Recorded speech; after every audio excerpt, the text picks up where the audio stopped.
Welcome back, fellow Blue Noses, to the Free Blue Boys podcast. Thank you to our viewers and listeners for joining us again. Of course, if you're new to the channel, please subscribe, like if you enjoyed today's video, and hit that bell notification button so you never miss a new upload. Please also consider subscribing to our social media platforms, links to which are on the screen for you now in the description below. Dad, Joe, how are we? We're slowly getting there, aren't we? I think it's unknown that I've missed any episodes at all, apart from the last one or two. Before, I think so, yeah. Before the last post-match, I think we did. But I've since picked up something else, so I do apologise to viewers today if I do end up coughing as I'm talking. I'm slowly getting back to it. But other than that, it's nice to be the international break to be over, isn't it? And finally getting back to St Andrews Knighthead Park on Saturday. Yep, we will be in the cold winter months, no doubt. As we head into it now, into the winter season, as it were. So, coats, boots, the lot. Of course, you and Dad, I wasn't able to make the Millwall game, unfortunately. But fortunately, in terms of the weather, because you two got absolutely drenched. Terrible that was. So, we chose our seats at the end of the day in the season ticket, didn't we? Mm-hmm. We sit in the front row, so you know what you're signing up for. But it was a particularly bad episode weather-wise. Yeah. Having said all that, if you win 4-0, that's all right. You'll take that, won't you? It doesn't seem as bad as standing in the rain if you're a Millwall fan and then having to fuck all the way back off to London after, is it really? Well, that chant did come out. It's a long way to Millwall when you shit, so that was perfect with the rain going. But I'll tell you what, any of our viewers, if you watched the England under-21s at Blues the other night, the rain there was absolutely horrendous. did think about that. It was so bad. We were all thinking about going, weren't we? And then having seen it on TV, I was like, fuck that. Good job we didn't go. I know. It was like the episode of Top Gear, weren't it? You could have noticed that. Yeah. Well, it ain't. Yeah, well, it could have been us. Yeah, did think about that, to be fair. That was a kind of a happy accident for us that we didn't buy the tickets. Was a little bit, wasn't it, really? Because we were thinking about it, weren't we? Fair play to anyone who did go, though, because it was, I think initially it was 14,000 who had booked to go, but only 9,000 actually went. But fair fucks to anyone who went, because it's great to support, obviously, the international side, and obviously former Blue, Joe Bellingham playing. Fortunately, Beadle was obviously out with an injury, wasn't he? Yes. Which we'll obviously discuss, and hopefully he's back in the number one spot on Saturday. But it was it's nice to be back, isn't it, now? And finally we got a run of 5 games that we can really dig our heels into and hopefully pick up some more points. And the great thing is, there's no more international until March now. Yeah, this is like winter proper now, isn't it? We're getting into that kind of, that meaty bit of the season, where this is what shapes it for everybody, really. You come out the other side to the next international break, and it's like, right, the top 2, or the top 3 are fighting it out normally amongst themselves. Then you've got a bunch of another, 6, 7, 8, 9 teams who could make the playoffs. But anybody below that's probably not going to do it, and then you've got a scrap of 4 or 5 at the bottom as well, and it takes its shape then, doesn't it? Because you've only probably got about a quarter of the season left by the time you get there. Not a lot to turn it round if you're in trouble, and not a lot of games to make it to the playoffs if you've got a few points to grab. Yeah, a lot of things are decided, aren't they? Pretty much by sort of the Christmas period, and as you say, that sort of the top 1 or 2 spots and down the bottom as well. I wouldn't say it's around the playoffs. It's a bit of a lottery around there, isn't it? For the most part. It is a little bit. It's very tight even now. Well, we were talking about this, weren't we, prior to the international break? There's literally only a point or goal difference between so many teams, isn't there? I think it's placed from pretty much the top of the playoffs, well, even the top of the table, really, even if you give Cov, really, to be fair, even with their margin, to be fair. But even going all the way down to like 16th, there's very little between the teams there. So it'll be interesting. And like you say, Joe, going into Christmas really and into the new year more so as well further on, you start seeing where teams are going to be placed, with shaping up more.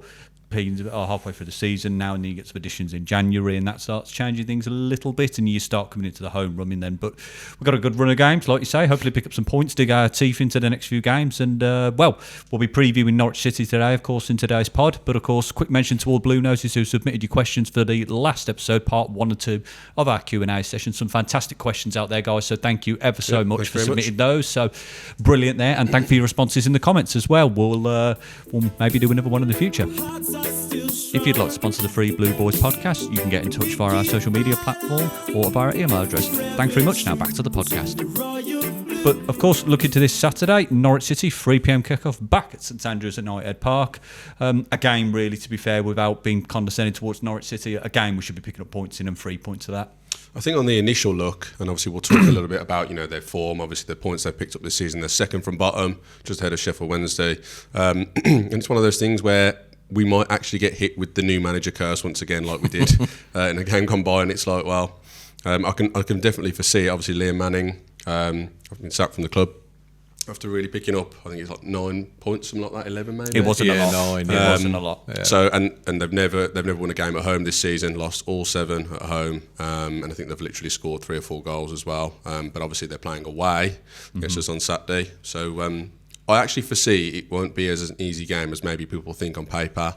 You know, the new manager rebound could be a thing. Whether they get one in or not by that point, by the time you guys watch this video, they might have actually appointed a new manager. I think, for the most part, definitely away, we never do very well at Carrow Road. But at home, I actually think we do okay against Norwich. Last outing against them, we won 1-0. Yep. 8 scoring. Yeah. But it sent us down to League One. So Slightly infamous game, yeah. That's it, yeah. So Absolutely. it'll be interesting. Long in the memory.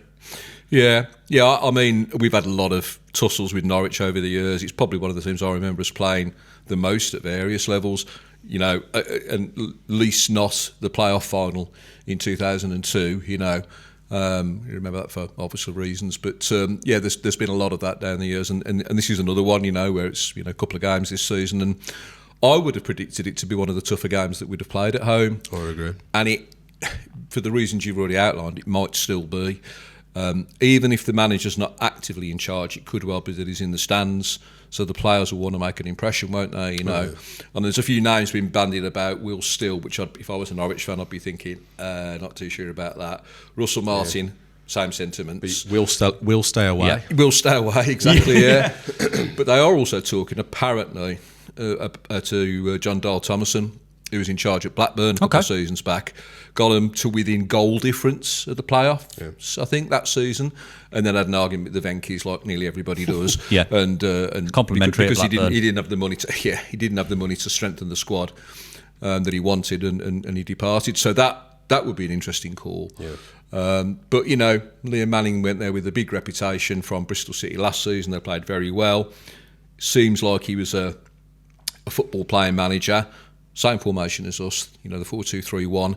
Brought in some decent names, and then it just didn't happen.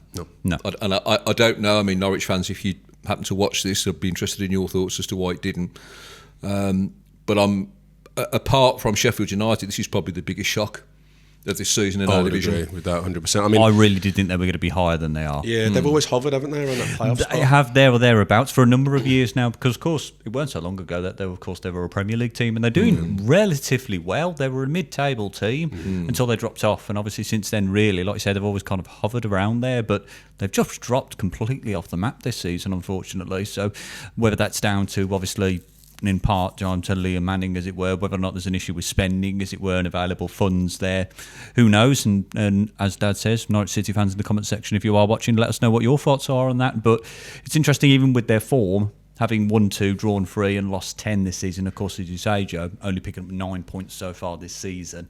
Is it 9 points, or is it 9 points in 70 games? 9 points. 9 points. God, it's really like that. If Sheffield Wednesday had not had their points deduction, they would only be a point behind. That probably gives you a real comparison of how badly Norwich have done. Realistically, it does, doesn't it? And I think it's worth remembering, despite that, and how many times have we talked about this possession and what it counts for and what it doesn't? They're the 8th highest possession team in the division. So it's potentially worth remembering that. And you'd think with somebody like Josh Sargent playing up front as well, who's an accomplished championship striker and scores regular goals, you'd think they'd, like you say, they'd be doing better than they are, but they just aren't. I mean, he was meant to go to, I think it was Wolfsburg, wasn't it, in Germany? Yeah, it was. Yeah. Reported fee was 20-odd mil, something like that. And I mean, that shows the quality that they've got. And I do think they've got quality throughout the team as well. And this is why it's one of those things where it really does just take the right manager to come in, galvanise the players at this time of the season when the international breaks are over and you haven't got one for quite a few months. And I think that quality will shine through. And I expect that Norwich will probably be just fine again this season. I see them top half of the table personally. And you know, it's one of those things, we have to play who's in front of us, and it will be the new manager shock that could potentially hit us. But you know, and the thing is, the same happened when we played Sheffield Wednesday at home. You know, there might be, in terms of form, on equal points, but we didn't get the job done at home, and we would have thought, I mean, we all thought we were going to beat Sheffield Wednesday, and we saved a point by the skin of our teeth through Damari Gray, so it'll be tough.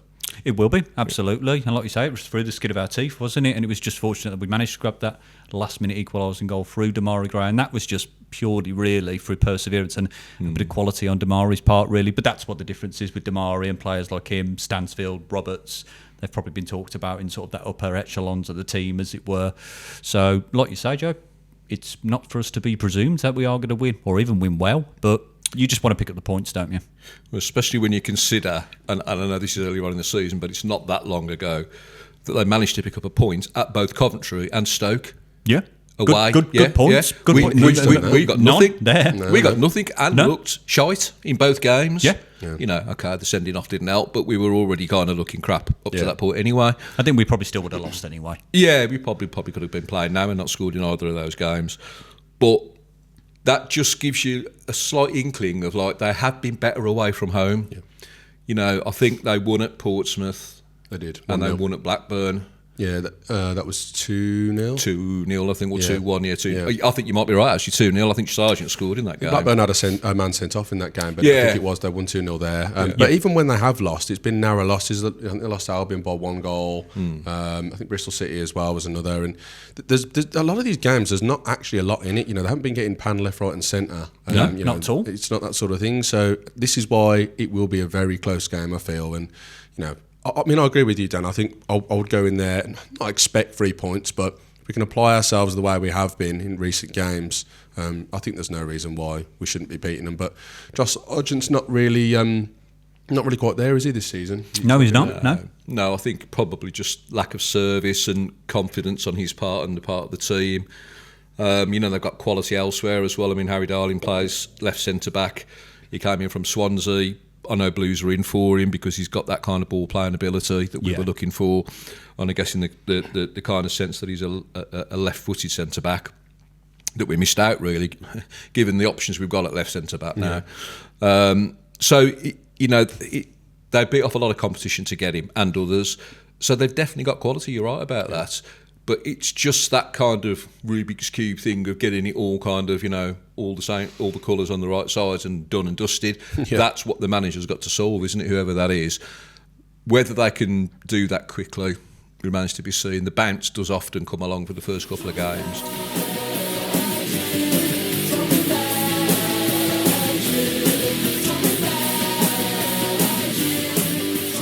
As far as ourselves is concerned, obviously we just mentioned at the start of the episode that James Beadle is injured at the minute, obviously along with Paik, who suffered a shoulder injury. Hopefully we're going to hear some news from Chris Davis on Thursday in the press conference as to that, and obviously James Beadle himself. The usual knocks, obviously, Laird still out and Lee Buchanan. And I think Stano, he's a bit here and there, maybe after the last game. Looks a bit low on energy at points, maybe Damari Gray as well, but... just real quick, actually, I want to see what you guys think in terms of line-up for Saturday. It's interesting, given what you've mentioned there, isn't it, really, with the injuries that some players have picked up. Obviously, Beadle being really, I suppose, probably the most recognisable one amongst that, really, other than Paik, really, because obviously Beadle's been quite consistent, I think. Yeah. He's shown some good quality, hasn't he? Considering he's still relatively young in the game, isn't he? But he's been consistent, stepping into Rocky's shoes, as it were, so...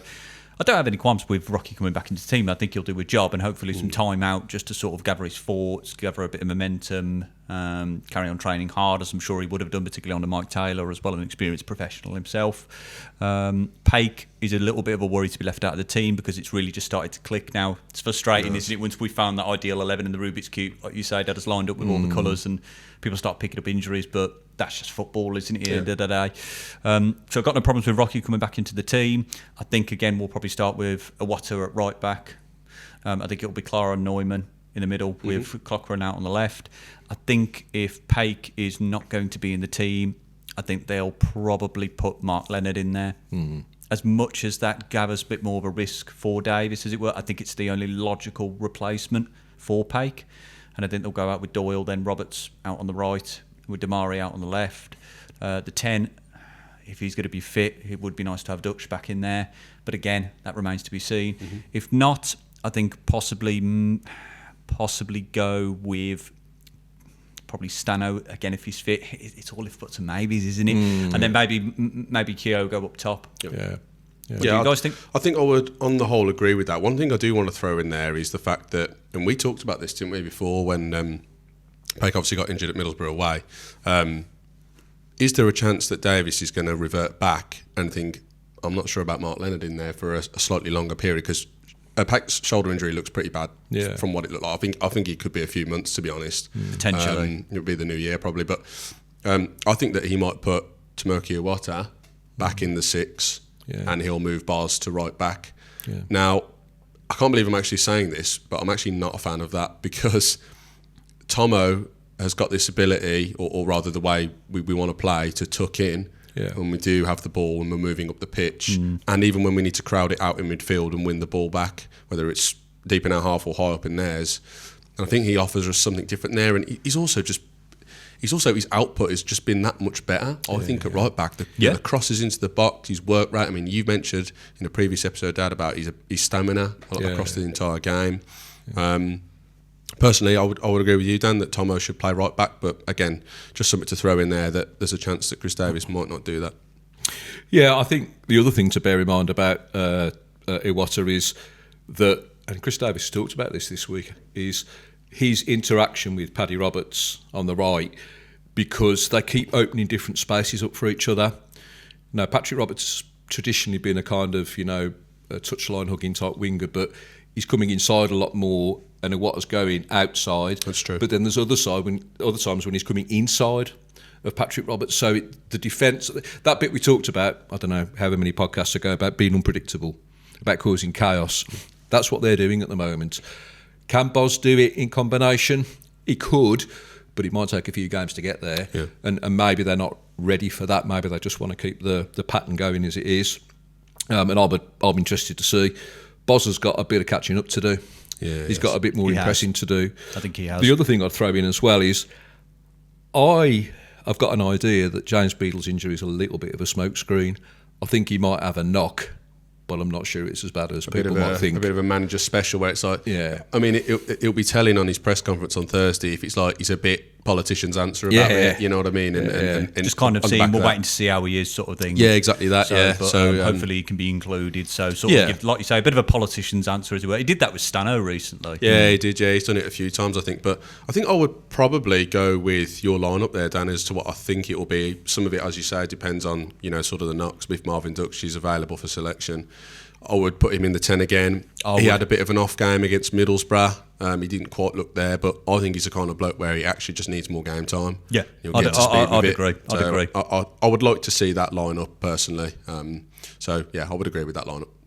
Yeah, 3 games in a week for Dutch. I think that was the problem. Even though it was 60 minutes at a time, it's still a lot for a bloke who hasn't really done a proper pre-season.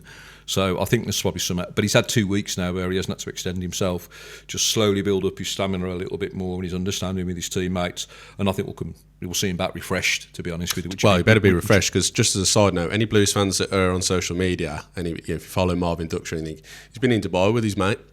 He's having a bit of fine dining, isn't he? Okay, just not in the B9. So yeah. He's probably been out there buying some more expensive trainers, and because if anyone's seen his house tour on YouTube, I did see that. That's it. Yeah, he buys some really expensive trainers. So it's I think he if he comes back onto the pitch eating a few kebabs and all that kind of thing, and with his bottle of lager, then you think he's probably enjoyed himself a bit too much. Probably. But hopefully the rest or the kind of just stepping back from stuff for a bit has done him some good. I'd go with your lineups as well, to be honest with you. I think that's probably what it's going to be. I can't see any other variations, not at this point in time. No. If we carry on the way that we played at home in the previous 2 games, then it will be very difficult for Norwich.